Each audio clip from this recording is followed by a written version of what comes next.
Magandang araw mga kamaster. Sa mga technician natin dyan, shoutout mga HVAC.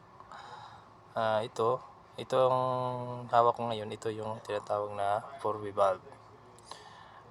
Purpose nitong 4V valve na to para sa init, mula lamig gagawin niyang init. Ito siya. Ito yung sarado. Hindi natin makita yung loob. Ngayon, papakita ko sa inyo yung binuksan ko isa. Yan. Ito na siya mga kamaster. Ngayon, i-explain ko kung anong trabaho nito. Itong mga pipe na to, anong tawag dito? Ito yung discharge. Ito yung linya na magpapalit-palit. Ito laging lang to, permanente sa gitna. Papuntang puntang saksyon. Ngayon, ito yung for example, ito yung cooling yan. Ito yung cooling. Naka-cooling to ngayon. Ngayon, pag gusto mo ng init, merong dito, solenoid valve. Ang solenoid valve na ito yung magbubukas ng pressure para magka-pressure dito. Ito.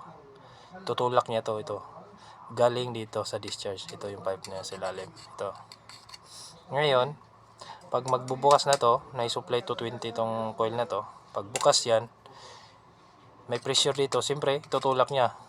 Magkakaroon ng pressure dito. Itutulak niya tong slider. Ngayon, itutulak ko. Pag natulak na to,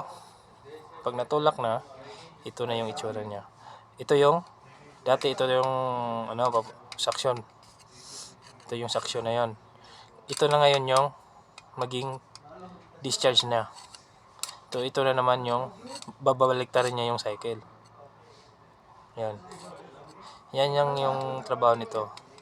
Sa safety na pagkabit nito, dapat nakabalo to kasi itong puti na to, ito yung plastic na alam mo yung nasa gauge manifold. Itong klaseng plastic na to, matibay na plastic to. Ito lang yung trabaho niya.